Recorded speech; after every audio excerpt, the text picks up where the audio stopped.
I'm David Duffy, the founder and CEO of The Governance Company. We are a global provider of online and offline corporate governance services headquartered in Dublin, Ireland. The topic of today's podcast is the road to becoming a non-executive director, or an NED as we call it in the trade. I'm joined today by a group of non-exec directors, Maeve Buckley, who is the founder and executive director of Leading Sport, as well as director of the Federation of Irish Sport. Loretta Dignam, the founder of the Menopause Hub, and an NED on the board of the Abbey Theatre in Dublin. And finally, Dermot Hanley, who is an NED on the boards of a number of financial services companies. So to start the ball rolling, let me ask the obvious question as to why anybody would want to become an NED, given all the governance failures in the UK, here, and in fact Japan and the USA. Loretta. Yeah, well, I think over the years I would have made a lot of presentations to boards, and I prepared lots of decks and so on. And for once in my life, I thought, well, actually, I'd like to be on the other side of that.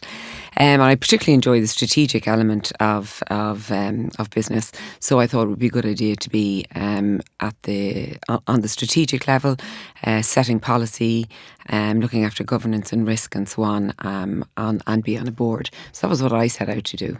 And your first board does what? The first board I was on was more an accidental board, in the sense that I didn't really plan to do this. So I joined the board of the Advertisers Association of Ireland. I also was an executive member of a board, but my more strategically planned one was the board of the Abbey Theatre. Dermot.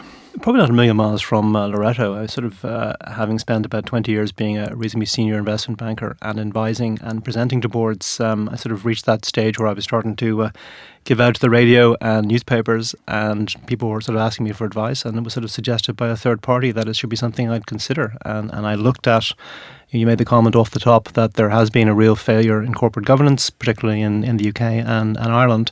And I just thought, you know what, that's probably as good a time as any to get involved and actually, put your money where your mouth is. Maeve. So, yeah, you mentioned the failures in corporate governance, and I think one way of maybe getting around those failures is about diversifying the decision making. So the more different types of people and different types of thinking that you have on a board and of experience, hopefully will make it better and will avoid some of the disasters. And my own route, I applied having seen an advertisement in the newspaper from the then Minister for Sport, Leo Varadkar, was looking for people to join the board of the National Sports Campus Development Authority, now called the Sport Ireland Campus. And I thought, I'm youngish and I'm a woman, I'm going to apply. And indeed, they did take on people who were a little bit outside the fold and who were sort of youngish or women or whatever, to sort of change around the thinking of boards at the time. And perhaps as well, that was at a time when politically they were trying to say, look, we're not just giving board positions to cronies, we're actually making this a kind of a public thing. So that was my route onto that board. And it was a tremendous experience. I've served on a number of boards since, but that was the sort of the thinking of how to get there. Well, Maeve, I can concur with that, because I applied through stateboards.ie for a role on the board of the Abbey Theatre, and I was a ministerial appointment onto that. And I had no kind of track record in theatre, had no political connections, and so was one of those, appointed independently. So I think, there's been a great piece of work done on those kind of boards at government level to actually diversify and to bring in the non-cronies. Absolutely. I suppose my own perspective, any board I ended up was probably accidental, probably apart from one, which is the Ireland Funds, which was actually invited on by the Chief Executive at the time, Kingsley Aikens. And that was a great experience as a non-exec director. Maybe the next question is, what advice did you take, if any, or any due diligence you might have done before you took up these roles?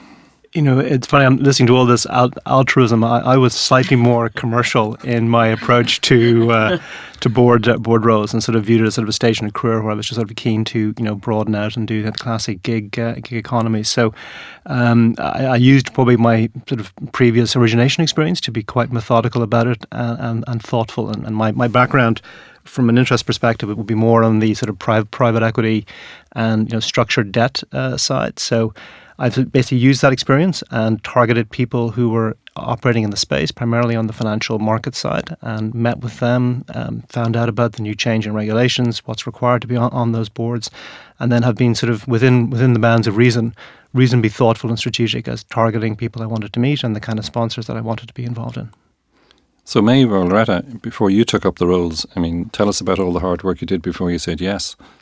I have to confess I wasn't as strategic in my approach there. To be honest, when I put in my application for the board of the Abbey, I'd obviously, researched the business and so on, and looked at their any publicly available information and their, annual accounts and all that sort of thing. But I didn't do what I would do if I was starting again, which was I probably would have met some of the board members, some of the past board members and so on, and try and get a bit more of an understanding of the business and the key issues of the moment. So no, I did very little due diligence, I would have to confess. What about you, Maeve? Yeah, mine was probably sort of a combination of the two, in that I was working in sport and the industry was very much mine, so that was great. And I spoke to one or two kind of peers who had started that journey, but more from the point of view of what's really involved here. Like, can I do this? Have I got the bandwidth? Realistically, how much time is it going to take? And just kind of sense checked myself off them. Likewise, I probably should have spoken to people who were on the board, incoming, outgoing. Didn't think of that then. I would think of it now, and it would be advice I'd give. But yeah, what you know now, you would probably do a bit differently. I think if we were giving advice to anyone who was considering being on a board, or even has found themselves on one, there is a certain basic level of understanding and knowledge that you kind of have to bring to bear to get on the board, or indeed to add value when you're there. So, it's the simple things. I mean, the easiest one is to go and talk to people who are on boards, and they'll tell you very, very quickly, number one, what's entailed, and number two, if indeed you think you'll be suitable for it. Because once you're on, it's kind of hard to get off. One piece of advice I would give to anybody considering going on board, and there's a laundry list of things you would consider, but in particular I would talk to former board members and former senior executives to get a real sense of what it felt like being in the boardroom, and in particular what the ethics and culture of the organisation. Because if they don't feel good, you shouldn't be there. So what do you see as the role of the NED on a board? I think for me it's, and I suppose especially now with the years of experience, whatever, but it's about providing that sort of counterbalance to the executive directors. So whilst they're supposed to be more entrepreneurial, let's say, and a little bit more risk-taking in that, the role of the non-exec is more measured. It's the balanced approach, perhaps even a little bit more cautious, checks and balances, looking at things like policy, making sure that there is a strategy and that it's being implemented, as well as also bringing, to a certain extent, your own contacts and your own network. So using those to help sort of amplify, let's say, and help the business where it might be appropriate, but always trying to strike that balance as well of not getting tempted to get stuck into the operational and remaining kind of apart from that. I think that's an excellent way to think about it. I mean, in the end, you can't forget as a board member that your responsibility is for the actual welfare of the organisation in terms of its actual success, and that's really what you're there for. Your CEOs notionally kind of come and go, and you'd have to say that the values that tend to drive people to the top don't tend to match up possibly with the values that are parts of teamwork and culture and consistency and longevity. So you just have to be there on behalf of that. And I think, as David correctly alluded, things like culture and what's happening with the organisation, and does the strategy actually make sense, and is it for the benefit of the organisation and not just perhaps some of the key individuals on the executive team? I mean, I think that's your role, and to be constructive and helpful where you can for the benefit of the firm or the company or the organisation. So here's a question which is probably more to do with private sector boards. Would you go on a board if you were the only NED on it?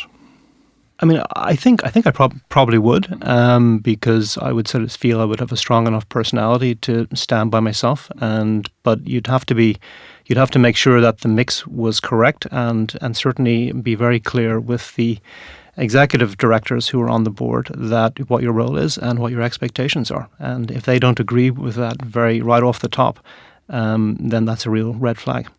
David, I would say that one of the big important criteria is independence, and it's independent thinking, it's independent questioning, and so on, and that really at the end of the day, the business is bigger than any of the individuals, or should be. And in the role of, say, my role in the board of the Abbey, it's that, I'm only, looking after the Abbey under this, at this point in time, and that we're passing on the baton to someone else, and it was there before us and it'll be there after us. And really it's about the independence, and about, challenging and asking the difficult questions, and, not going with the herd kind of thing, and disagreeing if you disagree and having that minuted and so on. So I do think there's a huge role around independence, and I do think you need to have the personality for that, particularly if you're the only NED, you know. Indeed. I mean, and there, there's a responsibility. I mean, like if you go on a board, there's a responsibility to not waste everyone's time. You know, there's a responsibility to be, you know, au fait with what regulations are going on in the market at the moment, to know what's going on in the sector.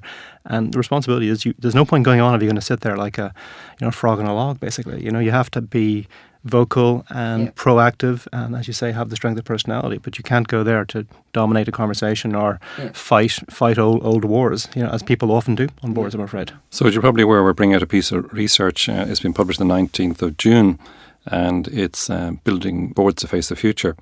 And one of the themes that has come out of that is the need for all board directors, whether executive or non-executive, to be better at looking at the sea and not the waves, which is the bigger picture. And that came out of a response from one of the respondents that were surveyed. What other qualities should NEDs be bringing to the table, apart from maybe a functional expertise or a sectoral expertise, obviously independence and objectivity, but are there other kind of deeper things that should be bringing to the table? Well, I think an ability to listen is probably the one that I see lacking the most, you know, is people who actually listen as to what's going on and are not just thinking about what they're going to say next, so that they're thoughtful and that they're able to actually provide a very measured and reasonable view that, you know, challenges perhaps not the personalities, but perhaps the actual facts that are presented. So I think that's probably the single most important characteristic. Because one of the findings of the survey was that really good NEDs are really comfortable with ambiguity. And that's actually looking into the black hole of the future and trying to join dots if you can see them and try to make some sense of those dots. That's a real skill or talent. And they could be kind of randomers, as I would call them. They mightn't necessarily have an accounting or legal or sectoral background like you may have. So if you want to become an NED and you're looking at this from a career perspective, you know, how do you get ready? How do you get match fit for this? What education do you do? Well, there are a number of formal qualifications that obviously you can take through the Chartered, or so the IOD, and through the UK and through UCD and so on. Now, I haven't done that, and I often wonder, am I missing something? But I think educating yourself in a formal way can be one of the ways.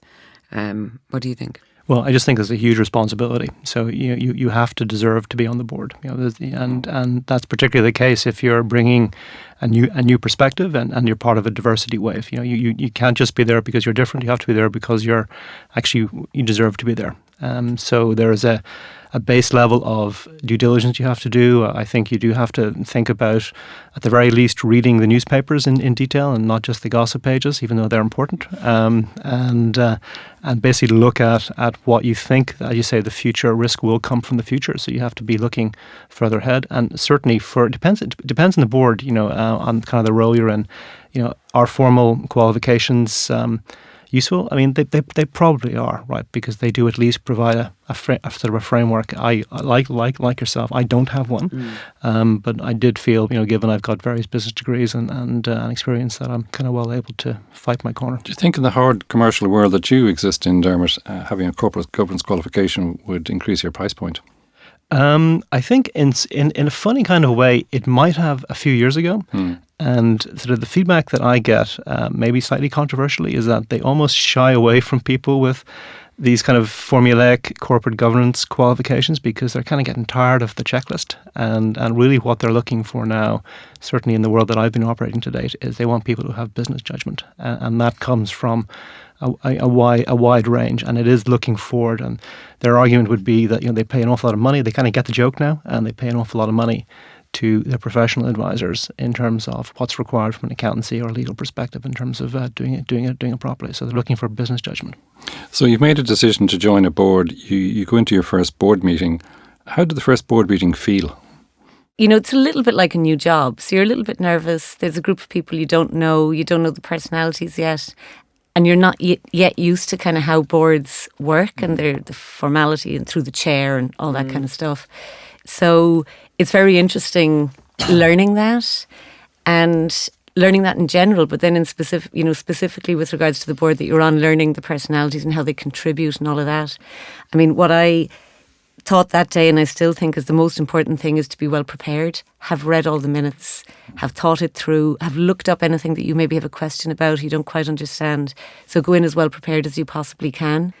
But I think going back to that first board meeting was interesting to see, and sort of learning your way and striking the balance between how much you contribute and how much you need to listen, which, as Dermot said, is really important. And given that, what's the best question you've ever asked in a board meeting?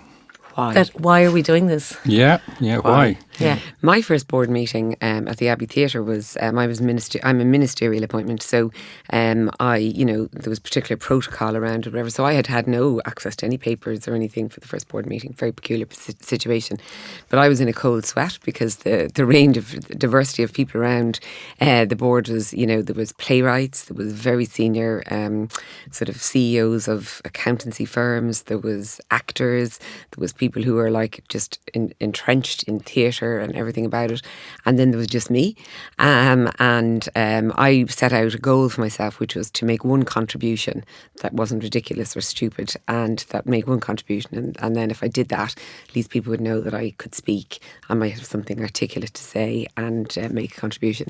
And I managed to make 2, so I left the meeting feeling very, very proud of myself. And once that was over, then I was in and I had all the papers and all the sort of thing, and I could, and each board meeting gets better and better, I think, So when you went into that meeting, Loretta, did you decide to sit in a particular place? I got to sit where there was a seat available. Oh, that's a good choice. And I didn't know anybody, so I think getting to know the characters and the personality of different people is really, really important, and that takes time. And one of the pieces of work that I got handed to me very quickly was chair of the Gender Equality Committee, and to be honest, had I known the personalities better, I would have found that whole trying to get the policy through the board much quicker. That would have happened much quicker, but I just didn't know the personalities and where the sticky points might be and so on. If I was to do that again, that would be much easier now, Listen, going onto board is a tremendous honour and a privilege, and the first day is like a first day in school. It's very exciting, so you have to it's almost part of, do you want to be an NED or not? If you enjoy going in and meeting new people who usually are pretty bright and interesting, it's great fun. Now, it can be slightly a bit of a letdown in terms of the excitement. It's because, in my previous experience, when I tended to be in front of boards, it would be for a reason. There would be a transaction or a hostile takeover, and that's exciting stuff. But they, by definition, happen once in a blue moon. So there is an ongoing, fairly mundane, be it quarterly or semi-annual, whatever the sort of period is that the board meets.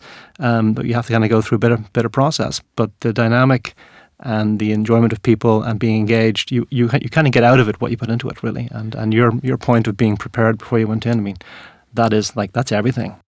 So I met a young man recently, he's about 35 or so. He works with a financial institution, and he was just asking me, what should he do? Where did he start to become an NED? Not now, but how did he prepare himself? So what advice would you give him? I think talking to people, networking, so talking to those who are already there to find out their experiences, take their advice on how you should prepare yourself, but also to start letting the world know that you're ready and you're looking, so that you're open to the availabilities that might present themselves.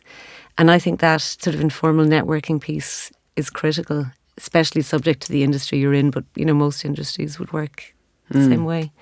I would also say that if there's an opportunity to get on some industry related boards or sports clubs or other things that would give you an opportunity to learn and to experience that and see is this kind of stuff what I'd like? Is this what it's cracked up to be? I think also getting involved in charities is another good stepping stone.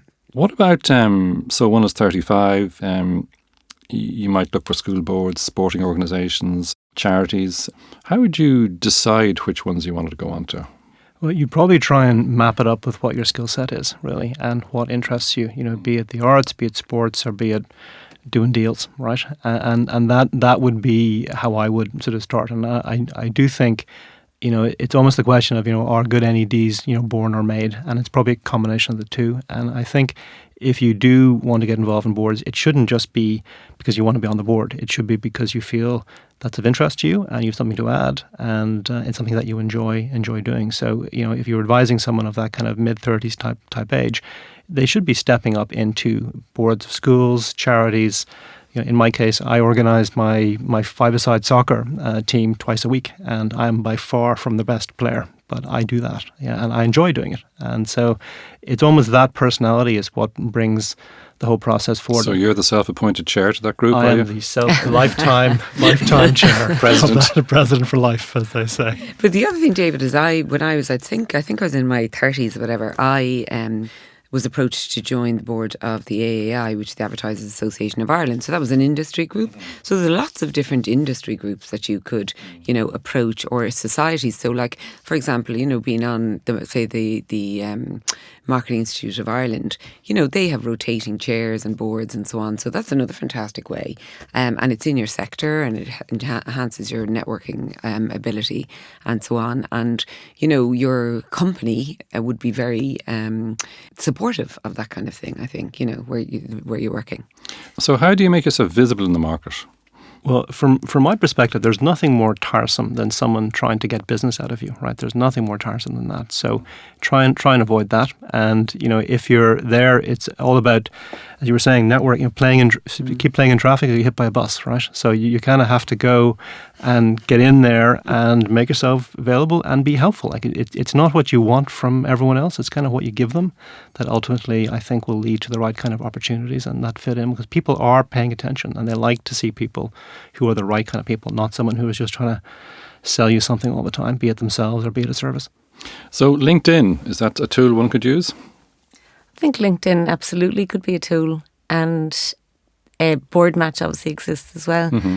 It's funny because I often work with smaller governing bodies who are on the opposite side of the fence. They want, independence, and they want younger people and talent to come in, but they just don't know how to connect with it.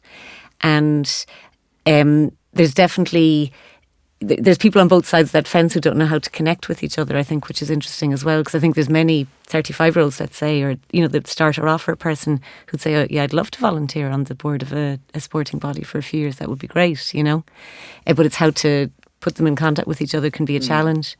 So Loretta, as a former marketeer of the year, how would you go about promoting somebody who wants to become an NED in the market? I think I would have them prepare a little elevator pitch. So, what is it that they do, who they are, why they want to do it, and why would they add value? And what I would do then is I would get them to, do a bit of research around the possibilities of boards, and then to, actively target, network in those areas and let those people know that you're available. It's something, you're asking the question, David, I'm kind of going, bloody hell, I do that so badly, and it's even in terms of LinkedIn. Like, I don't put any of my board roles on LinkedIn because they're kind of private, and yet I also think that you shouldn't be marketing yourself too hard if you're the right kind of board member. Like, people should start coming to you because you have something to add. So I would echo the elevator pitch, not because you're going to be in many elevators, but because it helps you to think about what it is you're all about, and that will help you in your decision process as to the kind of board roles which hopefully will come your way. But it's something I don't do well personally.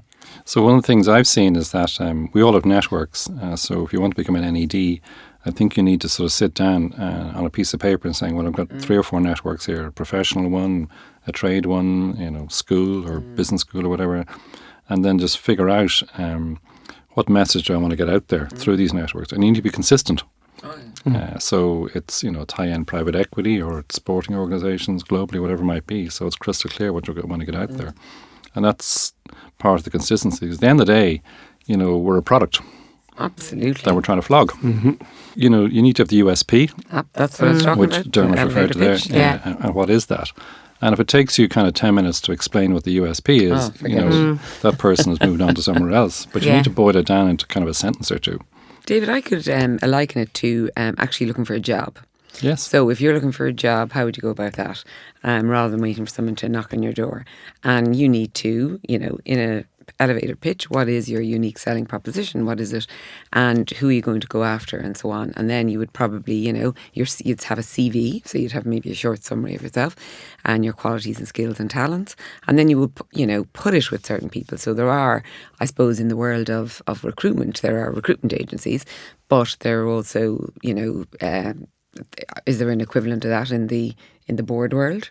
Recruitment agencies that recruit for boards. There's various different networks. So what you do is you make sure that, you get your word out about yourself in that sort of a targeted way, Well, in any country, you'll have, the various headhunters. You'll have not-for-profits who recruit for a sector like Board Match in Ireland. State boards. The state boards here, the Cabinet Office in the UK, and so on. So you just need to be clear where these are. And some accountancy firms as well. I mean, and legal firms, but they are often looking for people as well to populate boards that they work with. Yeah, and my own institute, the Institute of Chartered Accountants, they have their own service as well. A question we referred to earlier and didn't probably complete was, what other information would you like to get from an organisation before you say yes or no? Okay, you've spoken to some of the board, you've spoken to current and past executives. What sort of data would you like to get? The strategic plan. Yeah. Yeah, the previous set of accounts, some recent minutes maybe. More difficult to put your finger on though is, what's the culture? The culture of the organisation, what's the culture of the board? People find that very difficult to describe, I think. And any detail around turnover, board member turnover, staff turnover, anything like that might, send off a little alarm bell as well. Key risks, I would think. Yeah. What are the key risks for the organisation and, what are the key issues currently and so on. What about key risks to you? Yeah. Well, you'd want to make sure they have their insurance in place. Their insurance for sure. And make sure it's up to date and actually get to see it, because you'd be surprised how long ago it was put in. I think the world has changed in terms of director liability, and you want to make sure that that's up to date. There's no carve-outs, and it's with the right kind of reputable organisation. So maybe you do a lot of work in the world of sport where sometimes it's not clear if there's a legal entity in place. It might be just an association. It could be unincorporated, and suddenly you find yourself on the board of one of these places. And that's where there can be risk. Any perspectives on that? Without being specific, obviously. Yeah, and look, and sport is under the spotlight as well, because there have been a lot of high-profile cases, and I suppose also there are multiple types of media that report on sport, maybe more so than other industries. So there's a lot of interest. So you really need to be, I suppose, really clear about why they're looking for somebody, what's the skill set, and then what's the structure of that organisation. So what are those kind of personal liabilities that might... I was coming at it from a kind of a liability point of view. So if you're on a board that's unincorporated, you're at risk, more so than one that's has a legal entity of some type. That'd be my concern. Well, I think if there's two types of liability. One is just legal nonsense liability, where you have a process and you have to, retain counsel and pay for lawyers, and that can be very, very expensive, particularly in Ireland over time. So that's one thing that I'd probably, if you can get D&O insurance in place for the organisation, I think it will, number one, depending on how it's priced, will give you a flavour for the risk you're taking. And I think that really kind of covers that. And the other is just be a very good board member, and that is by being structured in your thoughts, making sure, I tend to make sure that whenever I see boards and there's a decision coming down, that I've read the material, and if I have a series of questions which I'm going to ask, I would try and send those in advance to the board, and basically say, I mean the chair of the board, and basically say that these are the things that I'm kind of thinking about. I'm not going to be difficult, but this is what I'm thinking about. So at least they're seeing. If you're, lo and behold, you're up in front of some judge somewhere, that, listen, no, I have been paying attention. I mean, you're not the one doing these actions, but at least you're asking the questions. That's important. And I think, if there's anything at all that you don't quite understand or you don't feel 100% comfortable with, you need to pick it apart until you are comfortable with it, or else put it on the record that you weren't comfortable. I think that's important, and I think it shouldn't be seen as a bad thing. No. I think it's a sensible thing to do. So you noted them until such time as you're comfortable, and that's been taken off the minutes. That's been addressed. I now understand, that particular asset and what's underneath it, and what value is attached to it, and it hasn't diminished and all that type of stuff. So to wrap up our discussion today, could I ask each of you to give me a perspective on what advice you give to a 35-year-old who would like to become an NED? So maybe start with you, Maeve. I think do it. If this is something you're interested in, do it. You will gain from it. And if you're the right kind of person, you will have lots to give to an organisation. But do your research, talk to as many people as possible, prepare yourself, and bring that attitude with you to every single meeting that you attend once you become a director as well. Read up, prepare, follow up. It's critical. Otherwise, you're probably not really adding anything. I mean, I would echo that. I mean, I think you learn by doing, and if you're in your mid-30s, you probably shouldn't be that financially focused. I think it's about broadening out your skill set, so it's useful. So, even joining a school board or a charity board and just doing it for actually giving something back, you will find that immensely more rewarding than the extra few grand you get for being on some small board, and that is actually where you learn your chops and meet interesting people, and that's what life's all about in the end. Yeah. Yeah, I would say, first of all, I wish I started more strategically at 30 or 35 rather than kind of the boards happening to me and me happening to them. But the thing I think would be, one is, about getting yourself market ready in order to get the board positions. And I'd say then, obviously the homework and the research, whatever. But I would say, yeah, just do it. Try it on for size. Do a stint on a board. See what you think. I would say document your learnings as you go, and so that if you decide at the end of that, I want to do this again, that you might do it in a much even more focused way. Yeah, in my experience of we had a non-exec director on a previous board I was on. He was based in London, and his preparation for board meetings was forensic, not in drilling through the board papers, but just understanding our competitive landscape in Ireland, despite the fact he was in England.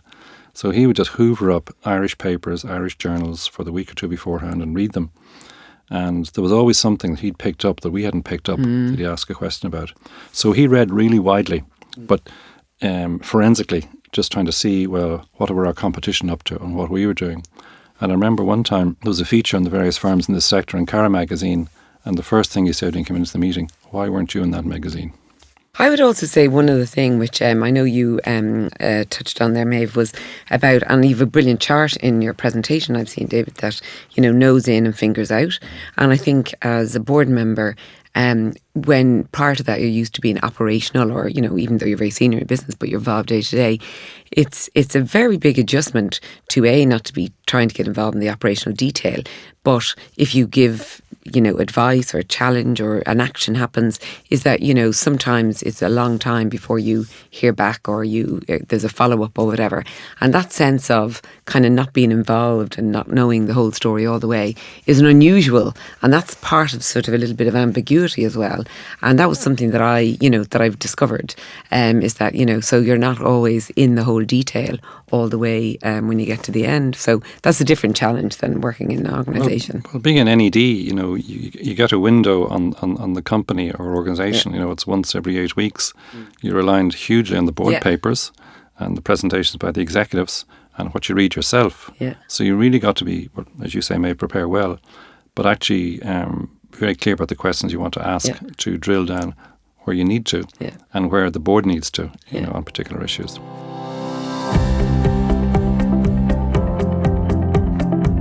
I'd like to thank Maeve Buckley, Loretta Dignam and Dermot Hanley for participating in this podcast. Stay tuned for more podcasts on corporate governance from The Governance Company, the go-to organisation for online and offline corporate governance services globally. Our website address is www.governance-company.com.